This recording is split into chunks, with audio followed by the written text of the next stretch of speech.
미국 감독관이 태국에서 한국을 조롱했다가 발칵 뒤집어졌습니다. 1965년 세계 최빈국 한국이 열대 정글 한가운데 고속도로를 짓겠다고 나섰거든요. 16개국이 포기한 불가능한 프로젝트였습니다. 미국 감독관이 3초간 침묵하더니 폭탄 선언을 터뜨렸죠. 저 동양인들 한 달 안에 도망갈 것이라고 말입니다. 하지만 진짜 놀라운 일은 따로 있었습니다. 한국이 이미 전 세계를 놀라게 할 비밀 무기를 준비했다는 것이었거든요. 도대체 한국이 무슨 기적을 일으킨 걸까요? 그 충격적인 한국의 이야기 지금 바로 시작합니다. 잠깐 영상 시작 전 구독과 좋아요로 대한민국을 응원해주세요. 댓글로 어디서 시청 중인지 달아주시면 해외에 있는 동포들에게 큰 힘이 됩니다. 안녕하세요. 저는 미국 아시아개발은행에서 토목 감독관으로 일하고 있는 로버트 밀러입니다. 1965년 봄, 제게 인생을 바꿀 임무가 주어졌어요. 태국 남부 파타니에서 나라티와까지 98km 고속도로 건설을 감독하라는 거였습니다. 솔직히 말하면 저는 이 프로젝트를 우습게 봤어요. 왜냐하면 시공사가 한국의 현대건설이었거든요. 한국이라니요. 3년 전 필리핀에서 한국 기업에게 입찰해서 진 굴욕적인 기억이 떠올랐습니다. 그때 저는 맹세했어요. 언젠가 한국 기업의 한계를 증명해 보이겠다고 말이죠. 한국은 1965년 당시 세계 최빈국 중 하나였습니다. 1인당 국민소득이 100달러도 안 되는 나라였어요. 그런 나라가 열대 기후의 험한 지형에서 고속도로를 건설한다? 저는 코웃음을 쳤습니다. 분명히 몇 달 안에 포기하고 돌아갈 거라고 확신했어요. 태국으로 떠나기 전 저는 철저히 준비했습니다. 이번엔 한국 기업의 무능함을 완벽하게 입증하리라 다짐했거든요. 태국의 라테라이트 토양에 대한 자료 10대, 우기의 강수량 데이터, 국제건설 기준 매뉴얼까지 모든 걸 준비했어요. 한국인들이 어떤 실수를 하더라도 놓치지 않겠다는 의지였습니다. 1965년 4월 방콕 돈무안 공항에 도착했을 때의 그 무더위는 지금도 잊을 수 없어요. 습도가 거의 90%에 달하는 찜통 같은 날씨였습니다. 공항에서 파타니로 가는 길은 험했어요. 포장되지 않은 비포장도로를 따라 8시간을 달려야 했거든요. 파타니에 도착해서 현대건설 현장 사무소를 찾았을 때 정말 초라했어요. 조립식 건물 몇 채가 전부였고 한국인 직원들은 모두 땀에 젖어 있었습니다. 저는 속으로 생각했어요. 역시 이 정도 수준이구나. 현장 소장으로 나온 사람은 이명박이라는 젊은 한국인이었어요. 30살도 안 되어 보이는 그가 이런 대형 프로젝트를 맡다니 한국이 얼마나 인재가 부족한지 알 수 있었습니다. 첫 회의에서 이명박 소장은 유창하지 않은 영어로 공사 계획을 설명했어요. 2년 안에 98km를 완공하겠다는 거였습니다. 저는 그 자신감이 어이없었어요. 이 사람이 라테라이트 토양이 얼마나 까다로운지 알기나 할까? 우기 때 이 지역에 쏟아지는 비의 양을 계산해 봤을까? 회의가 끝나고 저는 미국 건설회사에서 파견된 찰스 하딩 감독관을 만났습니다. 그는 저보다 10년 선배였고 동남아시아에서 20년간 일한 베테랑이었어요. 하딩은 제 어깨를 두드리며 말했습니다. 밀러, 한국인들 구경하러 온 거지. 나도 궁금해서 왔어. 얼마나 오래 버틸지 말이야. 하딩의 말에 따르면 이 프로젝트에는 총 16개국 29개 건설사가 입찰에 참여했다고 해요.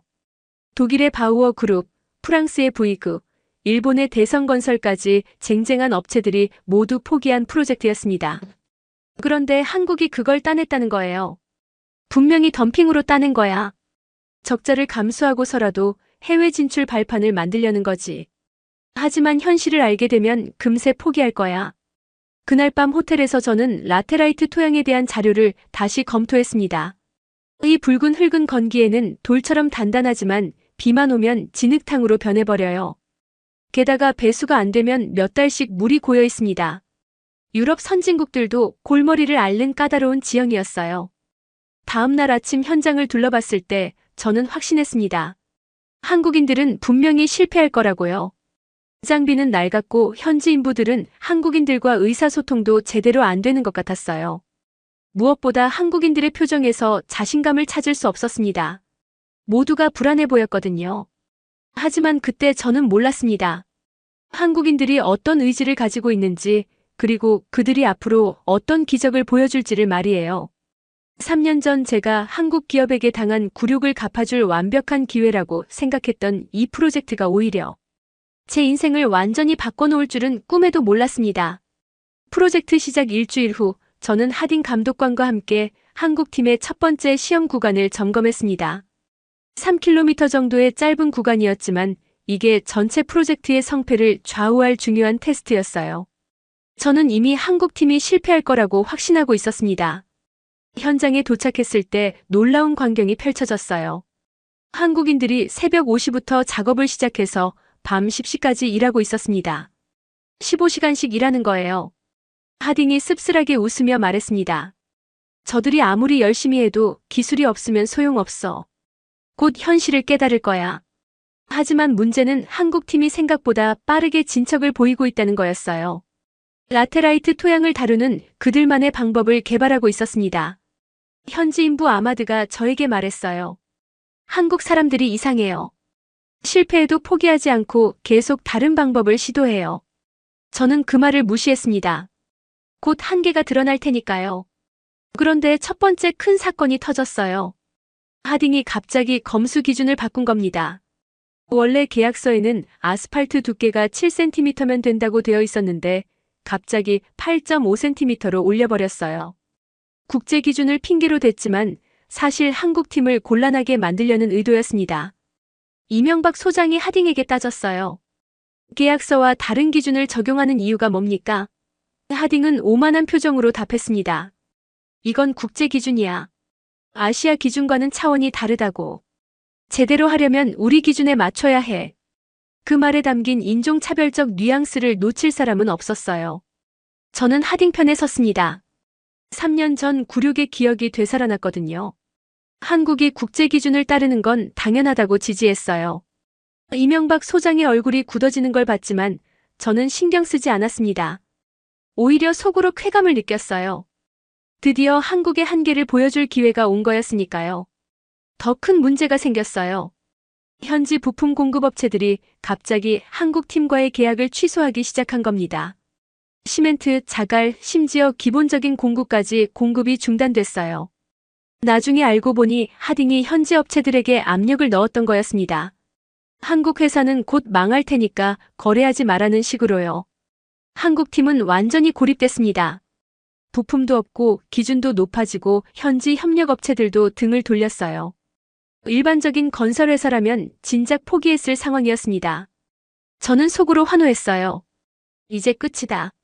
한국이 얼마나 무능한지 모든 사람들이 보게 될 거야. 그런데 한국인들의 반응이 예상과 달랐어요.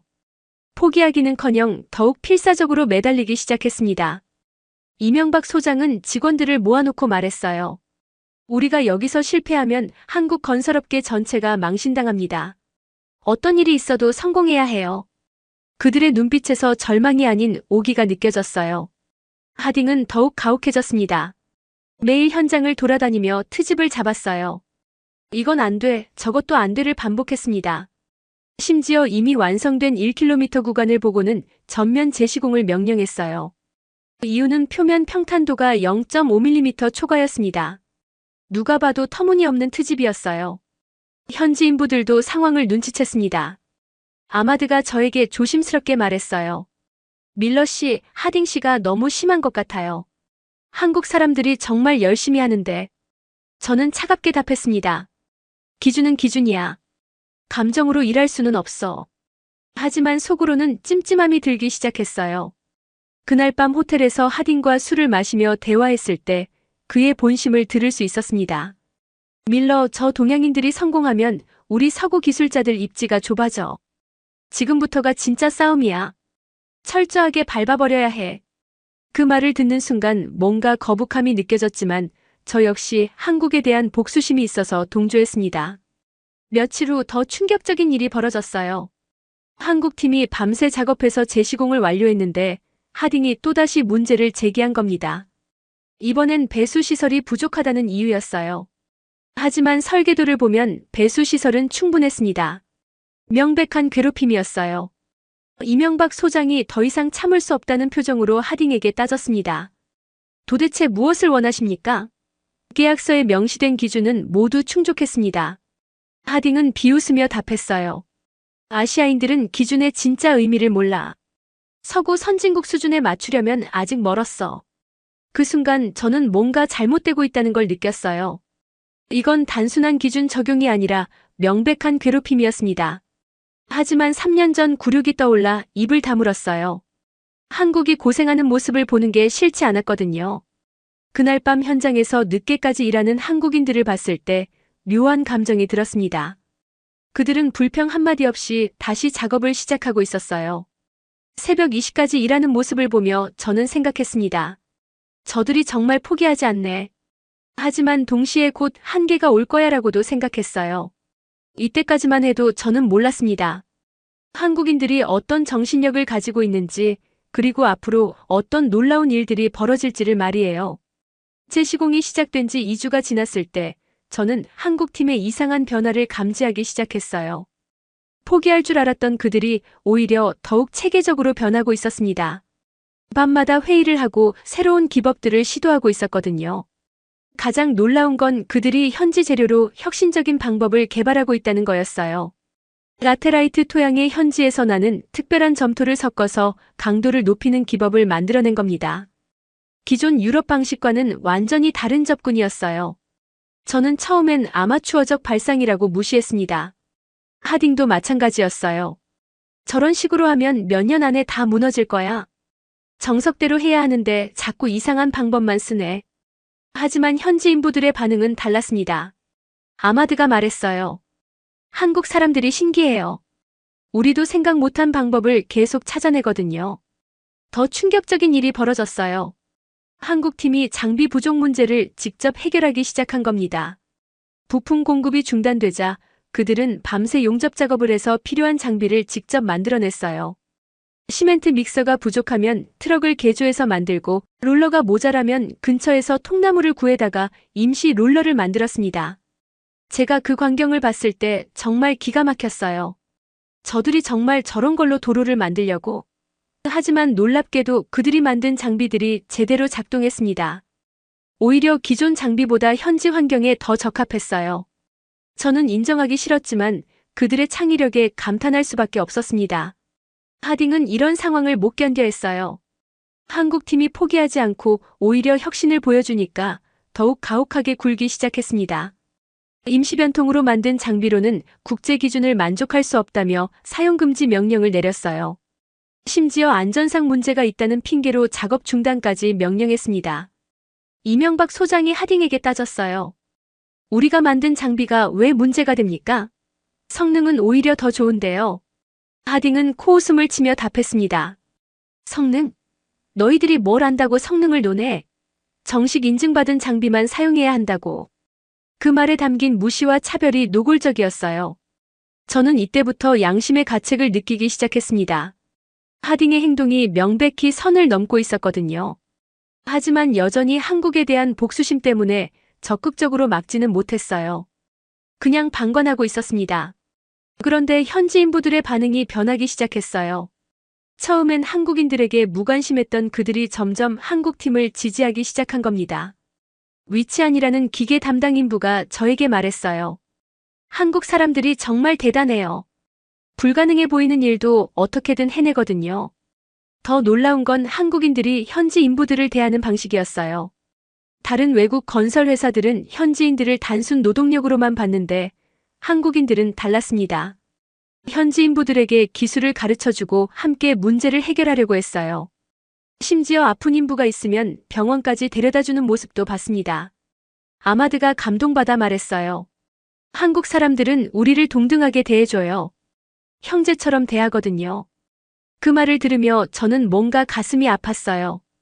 저희 서구인들은 그렇게 하지 못했거든요. 한 달이 지났을 때 결정적인 사건이 벌어졌어요. 갑작스러운 폭우로 현장이 물에 잠긴 겁니다. 라테라이트 토양이 진흙탕으로 변해서 모든 작업이 중단됐어요. 하딩은 이 기회를 놓치지 않았습니다. 이봐, 이 정도 비에도 제대로 못하면서 뭔 고속도로를 만든다고? 포기하고 돌아가는 게 어때? 하지만 한국인들의 반응은 달랐어요. 이명박 소장이 직원들을 모아놓고 말했습니다. 이런 어려움은 예상했던 일입니다. 포기하지 말고 해결책을 찾아봅시다.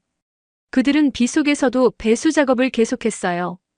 24시간 교대로 물을 퍼내고 새로운 배수로를 만들었습니다. 저는 그 모습을 보며 복잡한 심경이었어요. 한편으로는 저들이 정말 대단하다는 생각이 들었고, 다른 한편으로는 그래도 결국 실패할 거야라는 생각도 했습니다. 하지만 점점 전자 쪽으로 마음이 기울고 있었어요. 더욱 놀라운 일이 벌어졌어요. 한국팀이 우기에 특화된 새로운 공법을 개발해낸 겁니다. 배수 시설을 기존보다 50% 늘리고 아스팔트 배합도 열대 기후에 맞게 조정했어요. 이런 혁신적 접근은 유럽에서도 시도해 본 적이 없었습니다. 하딩은 이런 변화를 인정할 수 없었어요. 규정에 없는 방법은 안 돼. 정해진 대로만 해야 한다고. 하지만 현지 인부들은 한국 방식이 훨씬 효과적이라고 증언했습니다. 저는 이때부터 하딩과 의견이 갈리기 시작했어요. 그리고 그때였습니다. 정말 놀라운 소식이 들려온 겁니다. 한국에서 정주영 회장이 직접 현장을 방문한다는 거였어요. 회사 창업주가 이런 오지까지 온다는 게 믿어지지 않았습니다. 저는 생각했어요. 정말 한국은 이상한 나라다. 정주영 회장이 현장에 도착한 날은 잊을 수 없어요. 1965년 7월 초 무더운 오후였습니다. 60살의 회장이 양복이 아닌 작업복을 입고 나타났어요. 저는 깜짝 놀랐습니다. 서구 기업 회장들은 현장에 와도 정장을 고집하는데 이 사람은 달랐어요. 정주영 회장은 현장에 도착하자마자 직원들을 모아놓고 말했습니다. 여기가 우리 현대건설의 미래를 결정할 현장입니다. 실패는 없습니다. 우리가 여기서 성공해야 세계로 나갈 수 있어요. 그의 목소리에는 절대적인 확신이 담겨 있었어요. 더 놀라운 건 그가 현장을 직접 돌아다니며 모든 걸 점검했다는 거예요. 흙을 만져보고 장비를 살펴보고 심지어 현지 인부들과도 대화를 나눴습니다. 통역 없이 몸짓과 표정만으로도 소통이 되는 게 신기했어요. 저는 이런 경영자를 본 적이 없었습니다. 하딩은 정주영 회장의 등장을 못마땅해 했어요. 저 늙은이가 와서 뭘 할 수 있겠어? 현장 일은 기술자들이 하는 거야. 하지만 저는 정주영 회장에게서 뭔가 특별한 기운을 느꼈습니다. 절대 포기하지 않을 것 같은 의지 말이에요. 정주영 회장은 사흘간 현장에 머물렀어요. 그 사이에 놀라운 변화가 일어났습니다. 한국 직원들의 사기가 하늘 높이 올라간 거예요. 회장이 불가능은 없다고 계속 강조했거든요. 여러분이 여기서 만드는 도로는 단순한 도로가 아닙니다. 한국의 미래입니다. 그리고 회장은 정말 파격적인 결정을 내렸어요. 추가 장비를 구입하기로 한 겁니다. 독일에서 최신 롤러를 들여오고 일본에서 정밀 측량 장비도 사왔어요. 돈이 많이 들어도 상관없다는 거였습니다. 투자라고 생각하자는 게 그의 철학이었어요. 저는 이해할 수 없었습니다. 이미 적자가 확실한 프로젝트인데 더 많은 돈을 투입한다고? 서구 기업가들 같으면 절대 하지 않을 결정이었어요. 하지만 정주영 회장은 확신에 차 있었습니다. 지금 투자해야 나중에 더 큰 기회를 잡을 수 있다. 하딩은 이런 변화를 견딜 수 없었어요. 한국팀이 포기하기는커녕 오히려 규모를 키우고 있으니까요. 그는 더욱 교활한 방법을 쓰기 시작했습니다. 완성된 구간을 검사할 때 의도적으로 미세한 결함을 찾아내는 거예요. 여기 표면에 0.3mm 균열이 있어. 전면 재시공해야 해. 사실 그 정도 균열은 허용 범위 내였는데 하딩은 국제 기준을 핑계로 트집을 잡았습니다. 저는 이때부터 본격적으로 불편함을 느끼기 시작했어요. 더 심각한 문제가 생겼어요. 현지 언론에서 한국 건설 현장에 대한 부정적 기사가 나오기 시작한 겁니다. 한국 회사, 태국에서 부실 공사 의혹, 환경 파괴 우려 같은 제목들이었어요. 나중에 알고 보니 하딩이 현지 기자들에게 정보를 흘린 거였습니다. 이명박 소장은 답답해했어요. 우리가 아무리 잘해도 계속 문제를 만들어내니까 어떻게 해야 할지 모르겠어요. 하지만 포기하지는 않았습니다. 오히려 더욱 완벽하게 하려고 노력했어요. 기준보다 50% 더 튼튼하게, 100% 더 정밀하게 만들기 시작했습니다. 그런데 이때 정말 놀라운 일이 벌어졌어요. 현지 인부들이 한국 팀을 적극적으로 도우기 시작한 겁니다. 아마드가 다른 인부들을 설득했어요. 한국 사람들은 우리를 진짜 동료로 생각해. 우리도 도와주자. 위치안도 마찬가지였습니다. 한국 기술이 정말 대단해. 우리도 배우자. 현지인들의 지지가 커지면서 상황이 역전되기 시작했어요. 하딩이 아무리 트집을 잡아도 현지 인부들이 한국 팀을 옹호했습니다.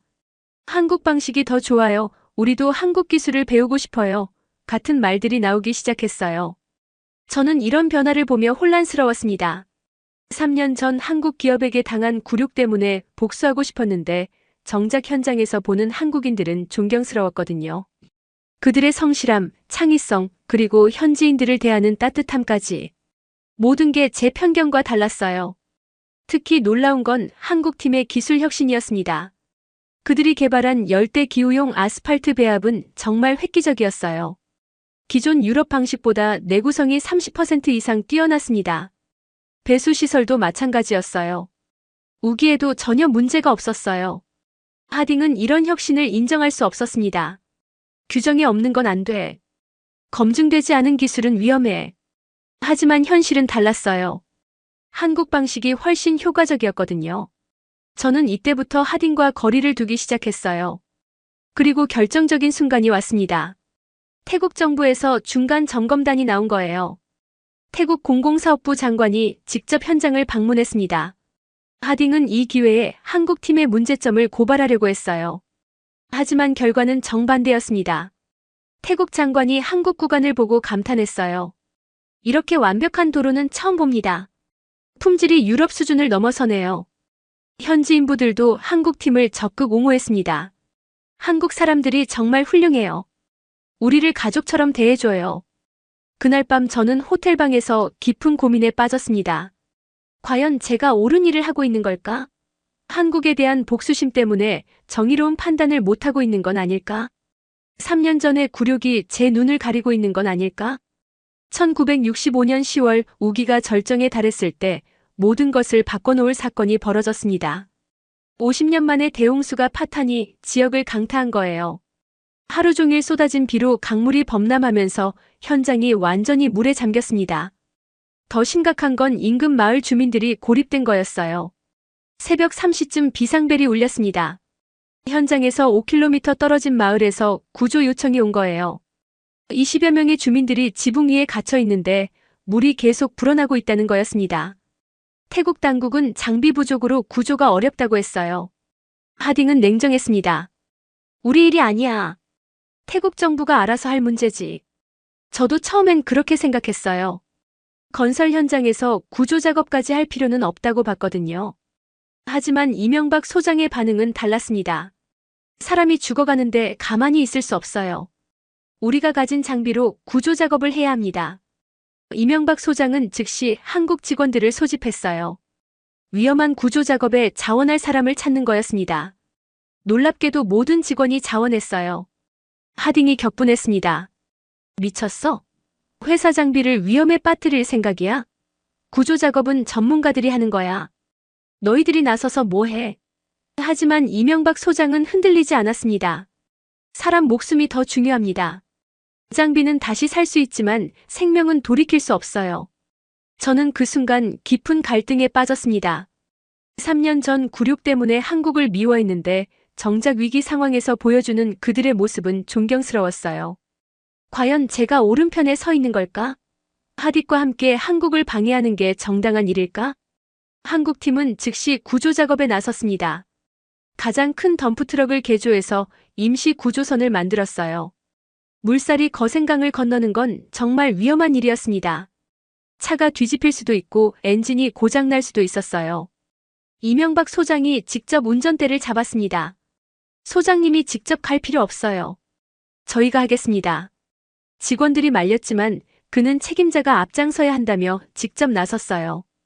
저는 그 모습을 보며 가슴이 뭉클했습니다. 구조 작업은 6시간 동안 계속됐어요. 한국인들이 목숨을 걸고 마을 주민들을 한 명씩 구해냈습니다. 그 과정에서 덤프트럭 2대가 고장났고 직원 1명이 다쳤어요. 하지만 20명 전원을 무사히 구조해냈습니다. 현지 주민들이 한국인들에게 달려와 울며 감사를 표했어요. 고맙습니다. 한국 형님들이 우리 생명의 은인이에요. 아마드도 눈물을 흘리며 말했습니다. 한국 사람들이 진짜 형님들이에요. 목숨을 걸고 우리를 구해줬어요. 저는 그 광경을 보며 충격받았습니다. 이게 제가 3년간 미워했던 한국인들의 진짜 모습이었어요. 이익을 따지지 않고 사람을 구하는 마음, 위험을 무릅쓰고 남을 도우려는 정신.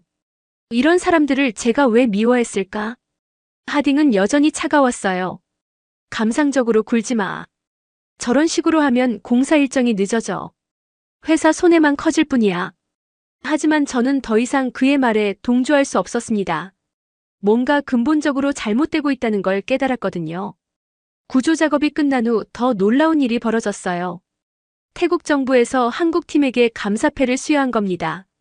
태국 국왕도 한국팀의 헌신에 감동받아 특별 감사 메시지를 보냈어요. 한국 친구들의 우정과 희생에 깊이 감사한다는 내용이었습니다. 현지 언론도 완전히 바뀌었어요. 전에는 한국팀을 의심하는 기사들이 나왔는데 이제는 한국 영웅들이라며 찬사를 보냈습니다. 한국인들이 보여준 것은 기술이 아닌 인간애라는 사설도 나왔어요. 저는 그날 밤 혼자 현장을 걸어 다녔습니다. 홍수로 파손된 곳곳을 보며 생각했어요.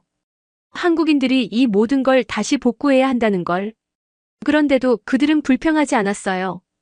오히려 할 수 있다며 서로를 격려하고 있었습니다. 이명박 소장을 만났을 때 저는 마음속 갈등을 털어놨어요. 소장님, 솔직히 말하면 저는 한국을 좋게 보지 않았습니다. 하지만 오늘 일을 보고 제 생각이 완전히 바뀌었어요. 그는 웃으며 답했습니다. 밀러 씨, 우리는 그냥 사람으로서 해야 할 일을 했을 뿐이에요. 그 순간 저는 결심했습니다. 더 이상 하딩과 함께 한국팀을 방해하지 않겠다고. 오히려 그들을 도와야겠다고.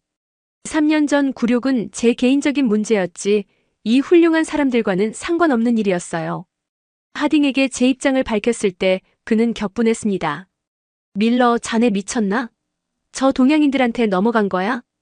저는 단호하게 답했어요. 저는 옳은 일을 하려는 겁니다. 하딩 씨야말로 선을 넘고 있어요. 그날부터 저와 하딩의 갈등이 본격화됐습니다. 더 이상 한국팀을 괴롭히는 일에 동참할 수 없었거든요. 대신 저는 한국팀이 정당한 평가를 받을 수 있도록 도우기로 했습니다. 3년간 품었던 복수심을 버리고 진실을 위해 싸우기로 한 거예요. 홍수 사건 이후 저는 완전히 다른 사람이 되었어요. 하딩과의 결별을 선언하고 한국팀을 적극 지지하기 시작했습니다. 처음엔 이명박 소장도 의아해했어요. 밀러 씨가 왜 갑자기 우리를 도와주세요? 저는 솔직하게 답했습니다. 제가 잘못 생각했었어요. 이제 바로잡으려고 합니다. 하딩은 제 변심을 받아들일 수 없었어요. 밀러, 자네 정신 나간 거야? 우리가 서구 기술자로서 지켜야 할 자존심이 있다고. 하지만 저는 더 이상 그런 말에 흔들리지 않았습니다. 자존심보다 정의가 더 중요해요. 하딩 씨가 하는 일은 공정하지 않아요. 첫 번째로 한 일은 하딩의 부당한 기준 적용을 국제기구에 신고하는 거였어요. 아시아개발은행 본부에 상세한 보고서를 제출했습니다. 현지 감독관이 계약서와 다른 기준을 임의로 적용하고 있으며 이는 명백한 권한 남용이라고 고발한 거예요. 보고서를 작성하면서 저는 그동안 하딩이 얼마나 많은 부당한 일을 했는지 깨달았어요. 검수 기준 임의 변경, 부품 공급업체 압박, 언론 조작까지. 모든 게 체계적인 방해 공작이었습니다. 이런 걸 방관했던 제 자신이 부끄러웠어요. 국제기구의 조사가 시작되자 하딩은 당황했습니다. 밀러, 자네가 나를 배신한 거야? 저는 차분하게 답했어요. 배신이 아니라 정의예요. 잘못된 걸 바로잡는 거죠. 하딩은 이후 저와 말을 끊었지만 저는 후회하지 않았습니다. 더 중요한 일은 한국팀의 기술적 성과를 객관적으로 평가하는 거였어요. 저는 제3의 전문기관에 의뢰해서 한국이 완성한 도로 구간을 정밀 검사했습니다. 결과는 놀라웠어요. 모든 기준을 초과 달성했을 뿐만 아니라 혁신적인 기술까지 적용되어 있었거든요. 특히 한국팀이 개발한 열대용 아스팔트 배합은 정말 획기적이었어요. 기존 유럽 기준보다 내구성이 40% 향상됐고 우기에도 전혀 문제가 없었습니다. 배수 시설도 마찬가지였어요. 설계 기준보다 50% 이상 성능이 뛰어났습니다. 저는 이런 기술적 성과를 국제학회에 발표하기로 했어요. 태국 파탄이 고속도로 프로젝트 열대기후 적응형 혁신 기술 사례라는 제목으로 논문을 작성했습니다. 한국팀의 창의성과 기술력을 세계에 알리고 싶었거든요. 현지 인부들도 저의 변화를 환영했어요. 아마드가 말했습니다. 밀러 씨가 정말 공정한 분이에요. 진실을 보려고 하시는군요. 위치안도 마찬가지였어요. 이제야 제대로 된 평가를 받을 수 있겠어요. 한국팀 내부의 분위기도 달라졌어요. 이명박 소장이 말했습니다. 밀러 씨 덕분에 억울함이 많이 풀렸어요. 이제 정당한 평가를 받을 수 있을 것 같아요. 한국 직원들도 저를 신뢰하기 시작했어요. 더 이상 경계하지 않고 기술적 질문도 솔직하게 답해줬습니다. 더 놀라운 발견이 있었어요. 한국팀이 현지 환경을 고려해 개발한 기술들이 다른 동남아 국가들에서도 활용 가능하다는 거였어요. 베트남, 라오스, 캄보디아 같은 나라들도 비슷한 기후와 토양 조건을 가지고 있었거든요. 저는 이런 가능성을 아시아개발은행에 보고했어요. 한국의 열대 적응 기술이 동남아시아 인프라 개발의 새로운 모델이 될 수 있다고 제안한 거죠. 본부에서도 큰 관심을 보였습니다. 한국 방식이 지역 전체에 적용될 수 있다면 엄청난 파급 효과가 있을 테니까요. 하딩은 이런 변화를 못 견뎌 했어요. 자신의 권위가 무너지고 있다고 느꼈거든요. 그는 마지막 발악으로 태국 정부에 한국팀에 대한 악의적 보고서를 제출했습니다. 한국 기술은 검증되지 않았으며 장기적으로 위험하다는 내용이었어요. 하지만 이미 상황은 역전되어 있었어요. 태국 공공사업부에서 직접 조사단을 파견해서 한국 구간을 점검했는데 결과는 완벽이었습니다. 오히려 다른 구간들보다 품질이 훨씬 뛰어나다는 평가를 받았어요. 태국 언론도 한국팀을 적극 지지하기 시작했어요. 한국 기술자들이 보여준 혁신과 헌신, 동남아시아 건설업계의 새로운 희망 같은 제목의 기사들이 쏟아졌습니다. 특히 홍수 구조 사건은 계속해서 화제가 됐어요. 저는 이런 변화를 보며 뿌듯함을 느꼈습니다. 비록 늦었지만 옳은 일을 하고 있다는 확신이 들었거든요. 3년 전 개인적 굴욕 때문에 한국을 미워했던 제 자신이 얼마나 어리석었는지 깨달았어요. 더 의미 있는 일도 있었어요. 한국팀이 현지 인부들에게 기술을 전수하는 프로그램을 시작한 겁니다. 단순히 일만 시키는 게 아니라 기술을 가르쳐서 그들의 실력을 향상시키려는 거였어요. 이런 접근은 다른 외국 회사들에서는 볼 수 없었습니다. 아마드가 감동받아 말했어요. 한국 형님들은 정말 다르다. 우리를 동등한 동료로 생각한다. 위치안도 마찬가지였어요. 한국 기술을 배워서 우리나라 발전에 도움이 되고 싶다. 국제기구의 최종 조사 결과가 나왔을 때 하딩의 부당한 행위가 모두 드러났어요. 권한 남용, 계약 위반, 업무 방해 등의 혐의로 그는 즉시 현장에서 퇴출됐습니다. 저는 안도감을 느꼈어요. 드디어 정의가 실현된 거였거든요. 하딩이 현장에서 퇴출된 후 분위기가 완전히 바뀌었어요. 한국팀은 더 이상 부당한 간섭 없이 자유롭게 작업할 수 있게 됐습니다. 저는 새로운 감독관으로서 공정하고 전문적인 평가에 집중했어요. 3년 전 개인적 감정은 완전히 접고 오직 기술적 기준에만 의존했습니다. 결과는 놀라웠어요. 한국팀의 작업 속도가 30% 향상됐고 품질도 더욱 완벽해졌습니다. 압박과 스트레스에서 벗어나니까 그들의 진짜 실력이 드러난 거예요. 이명박 소장이 말했습니다. 이제야 제대로 일할 수 있겠어요. 밀러 씨 덕분입니다. 1966년 3월 드디어 98km 전 구간이 완공됐어요. 당초 계획보다 6개월 빨리 끝낸 거였습니다. 더 놀라운 건 품질이었어요. 모든 기준을 초과 달성했을 뿐만 아니라 혁신적인 기술들이 곳곳에 적용되어 있었어요. 최종 검수를 위해 국제 전문가 패널이 구성됐어요. 미국, 독일, 일본, 프랑스에서 온 토목 전문가들이 한국이 만든 도로를 정밀 검사했습니다. 저는 긴장했어요. 과연 어떤 평가가 나올까? 검수 결과 발표일 국제 전문가 패널의 대표가 발표했습니다. 이번 태국 파탄이 나라티와 고속도로는 동남아시아 건설 역사상 가장 뛰어난 품질을 보여주었습니다. 그는 계속해서 한국 기술의 우수성을 강조했어요. 특히 열대 기후에 특화된 혁신 기술들은 향후 동남아시아 전체 인프라 개발의 새로운 표준이 될 것으로 평가됩니다. 독일 전문가는 아스팔트 배합 기술이 유럽 수준을 넘어섰다고 말했어요. 일본 전문가는 배수시설 설계가 일본보다 우수하다고 인정했습니다. 가장 놀라운 평가는 내구성에 관한 것이었어요. 현재 품질로 볼 때 이 도로는 최소 60년 이상 사용 가능할 것으로 예상됩니다. 일반적으로 열대 지역 도로 수명이 20에서 25년인 걸 고려하면 정말 놀라운 결과였어요. 태국 정부의 반응도 뜨거웠어요. 공공사업부 장관이 직접 나서서 한국 팀에게 감사를 표했습니다. 한국 친구들이 우리에게 선물한 것은 단순한 도로가 아닙니다. 태국 남부 발전의 새로운 희망입니다. 태국 국왕도 한국 팀에게 특별 훈장을 수여했어요. 현지 주민들의 반응은 더욱 감동적이었어요. 개통식 날 수백 명의 주민들이 몰려와서 한국 팀에게 감사 인사를 했습니다. 한국 형님들 덕분에 우리 삶이 바뀔 것 같아요. 아마드는 눈물을 흘리며 말했어요. 한국 사람들은 우리 영원한 친구예요. 언론의 보도도 놀라웠어요. 태국 언론은 물론이고 동남아시아 전체 언론이 한국의 성과를 대서특필했습니다.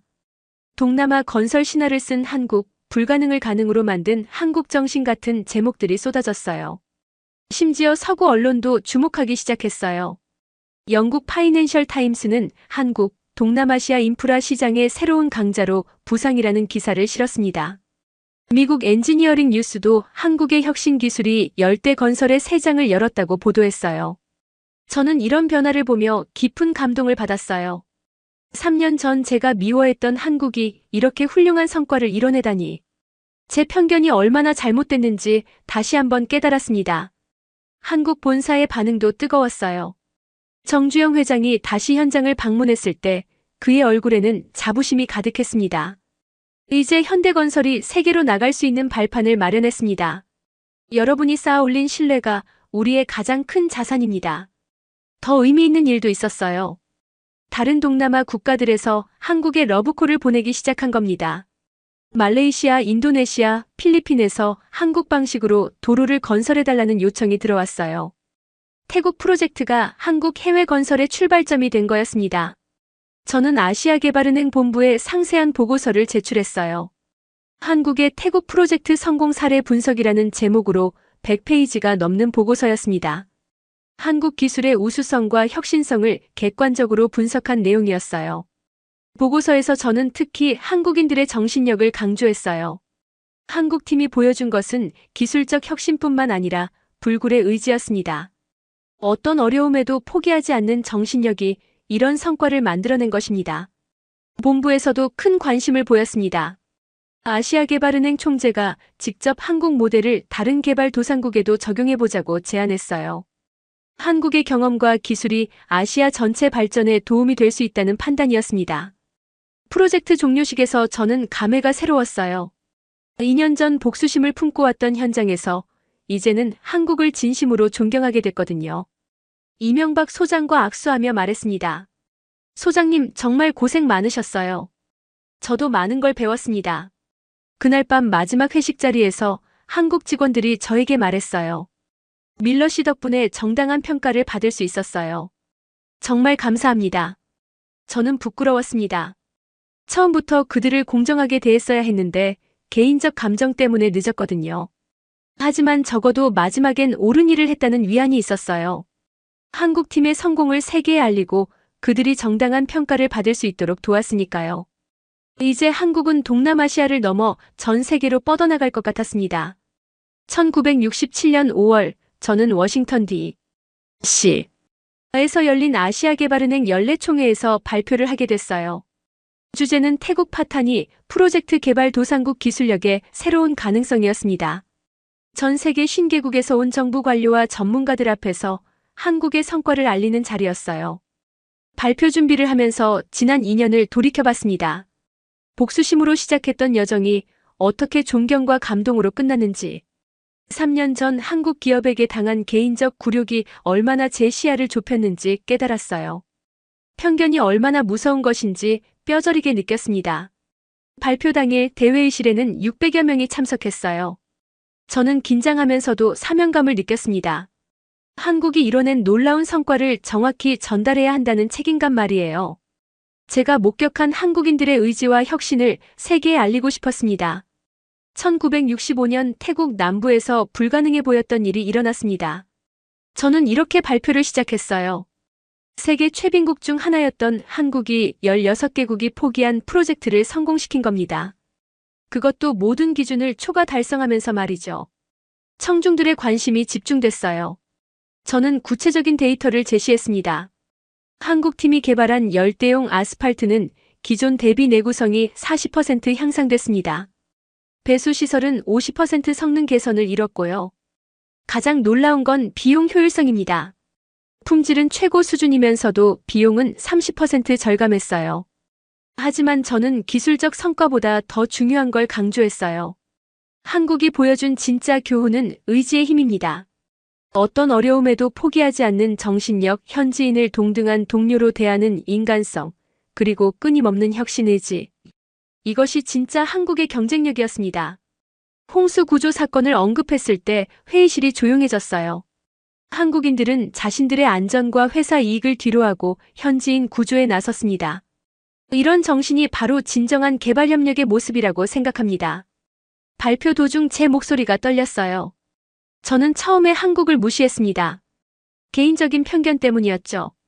하지만 현장에서 목격한 한국인들의 모습은 제 모든 선입견을 깨뜨렸습니다. 그들이 보여준 것은 단순한 기술적 성취가 아니라 인간 정신의 위대함이었어요. 청중들이 박수를 치기 시작했어요. 저는 계속했습니다.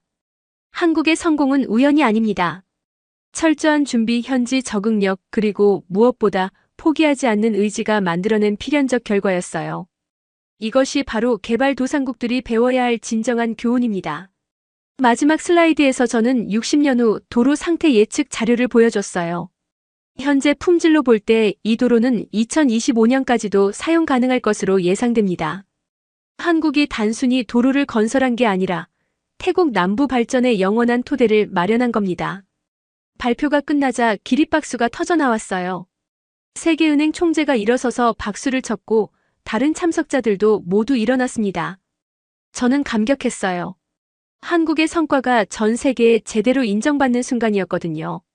질의응답 시간에 일본 대표가 손을 들었어요. 밀러 씨, 한국 기술이 정말 그렇게 뛰어난 건가요? 좀 과장된 것 같은데. 저는 단호하게 답했습니다. 과장이 아닙니다. 제가 2년간 직접 목격한 사실입니다. 한국은 이미 아시아 건설업계의 새로운 리더가 되었어요. 독일 대표도 질문했어요. 그렇다면 앞으로 한국이 유럽 시장에도 진출할 가능성이 있다고 보시나요? 저는 자신 있게 답했어요. 충분히 가능합니다. 기술력과 가격 경쟁력 그리고 신뢰성까지 갖추었으니까요.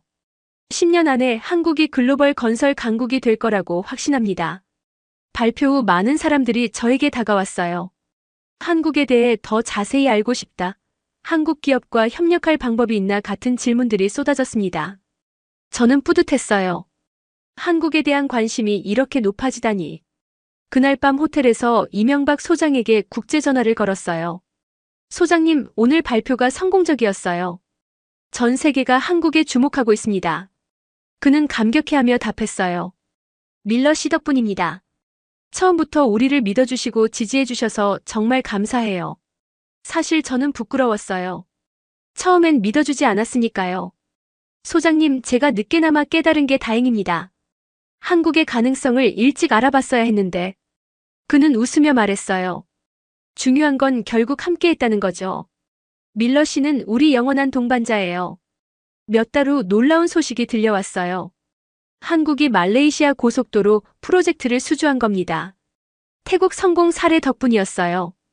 이어서 인도네시아, 필리핀에서도 한국의 프로젝트를 의뢰했습니다. 제가 예측한 대로 한국이 동남아시아 건설 시장을 석권하기 시작한 거예요. 1970년에는 더 큰 뉴스가 있었어요. 한국이 중동 진출에 성공한 겁니다.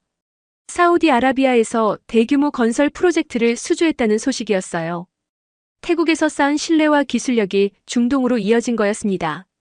저는 1975년 아시아개발은행을 퇴직하면서 회고록을 썼어요.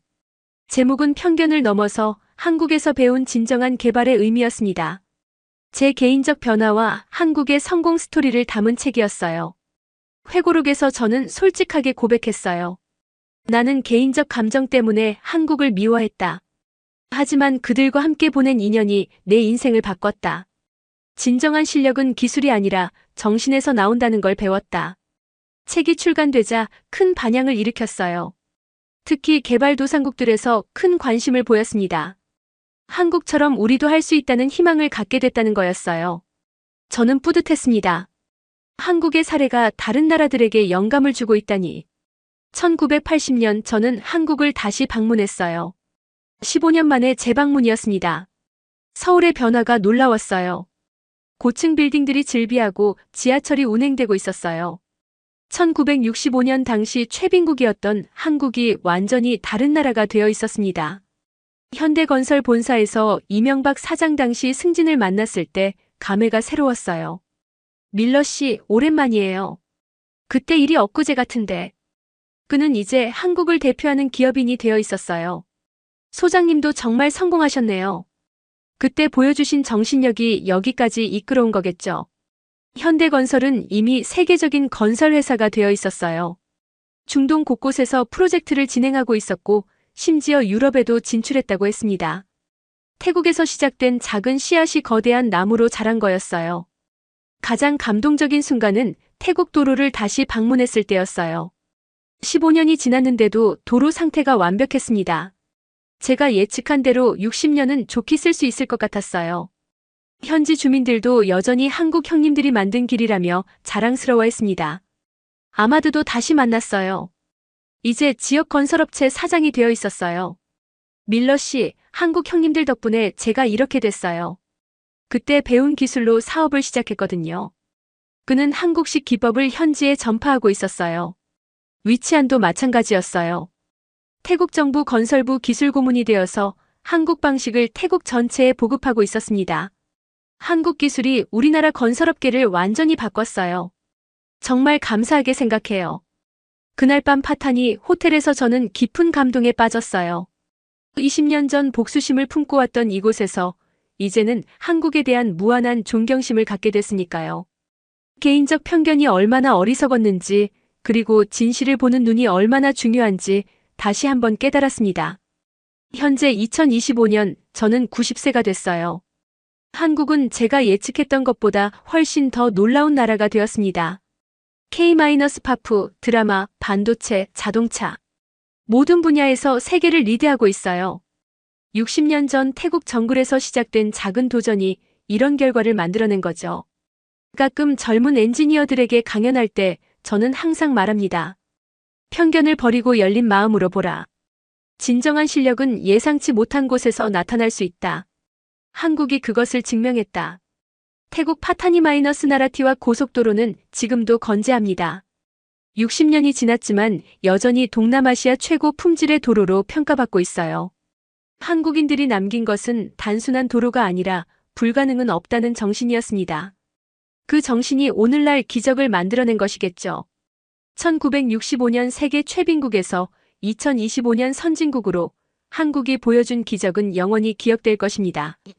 그리고 저는 그 시작점을 목격한 증인으로서 세상에 진실을 알린 사람으로서 자부심을 느낍니다.